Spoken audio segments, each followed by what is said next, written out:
Hi there guys, it's Chris here with selfmadenewbie.com, and in this video we're going to go through the best mountain bike brakes currently out there today. Now I've kept this list as comprehensive as possible, narrowing it down to my top favorite best 5. So no matter what you're looking for, there'll definitely be something on this list for you. So before we jump in, drop a like and subscribe and hit the bell to be updated with new videos. Alright, so I'm going to skip the fluff as usual and just jump right into my recommendations, and if you want to confirm what they are, go into the description there and check out that list to also guarantee that you get the best pricing on offer. Alright, so kicking it off with my personal favorite, and this is the Hope Tech 4 E4. So it's very rare that I give a product 5 stars, but Hope's latest Enduro brake is fully deserving of such a score. The British manufacturer has been making brakes for almost as long as proper mountain bikes have been widely available. And this is their latest model, builds on a long line of superb stoppers to be the best bike brake they've ever made.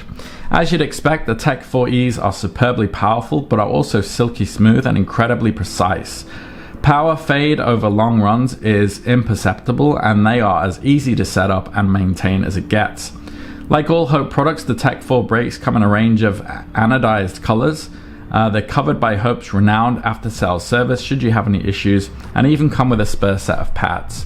So in a nutshell, the pros of these: powerful and precise, silk smooth leather feel, properly summit to valley floor mountain proof, awesome factory and event backup, and spare pads are supplied. The cons: single side specific, they're not switchable, and all conditions pad option will suit most riders better. Now the next one on my list is my recommendation for a solid basic option, and this is the Shimano DEORE M6100. So Shimano makes utterly trustworthy, seemingly indestructible and very affordable kit very well, and the latest DEORE M6100 brake and the M6000 before it is the absolute epitome of that.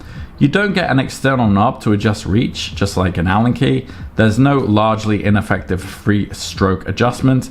The pads are held in with a split pin, not a screw peg, and they don't have heat shedding Stegosaurus fins.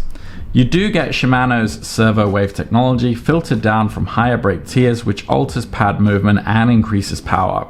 That means DEORE has a significantly better feel than anything cheaper: flawless lever pull consistency and relentless reliability. It bites better in filthy weather with an aftermarket sintered pads as well, although beware using them with softer, cheaper Shimano rotors. So what I like about these in a nutshell: impressive feel and control for the cost, very reliable and consistent performance, and the cons are they're adequate but not amazing, and the stock pads do wear out pretty quickly. The next one on my list is my recommendation for the best value for an evergreen monster power brake, and this is the Shimano Z. So Shimano Z's brake appeared years ago, but this Japanese equivalent of SRAM's Guide RE is still one of the best options if you need siege engine power for a decent price.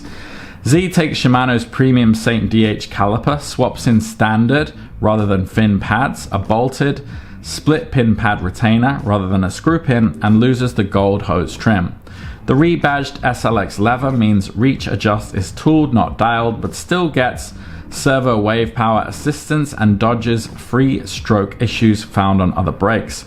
The result is eye-straining power, just 1% behind Magura MT5 on the dyno, delivered with utterly reliable repetition in all conditions.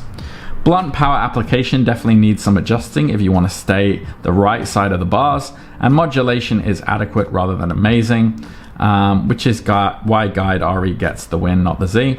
But this big bike, big hill stalwart is overlooked way too often. The pros in a nutshell: massively powerful, very consistent.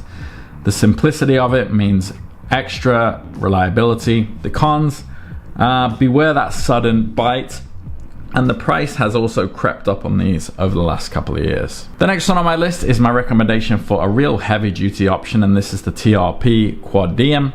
So the TRP's QUADIEM brake has been refined with input from downhill mountain bike legend Aaron Gwin, and while the basic version doesn't have the polished finish of his signature model, performance is basically identical. The big hinged clamp brakes with broad drilled levers have a rock solid feel with no trace of wobble even on 2 or more year old sets. Reliability from the forced steel and ceramic cylinder calipers has been flawless and feel consistent on every set. Even when spending months in high mountains or on e-bikes, these are going to work.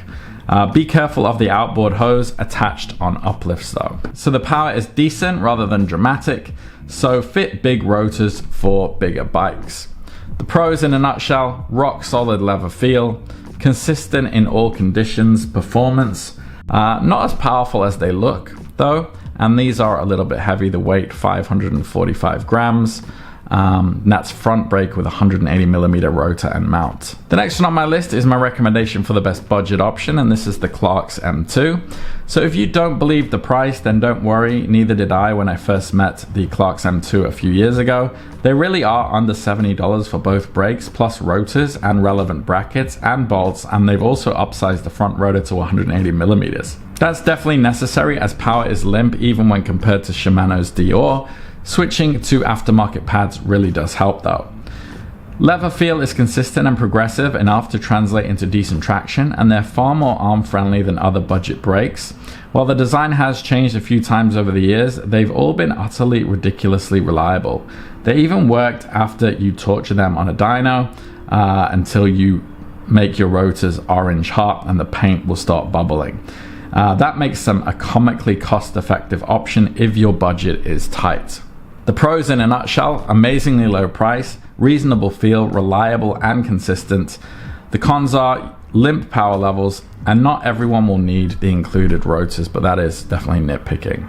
Alright guys, so hopefully there's something on that list for you, whether you're looking for an all-round solid pick, something on a budget, something where you're getting a lot of value, something sturdy. Hopefully I've included something there that can resonate with what you're looking for. If you do have any questions though, drop them in the comments below. And if you did find value in this video, it really helps out if you drop a like and subscribe, and I'll see you on the next one. Take care.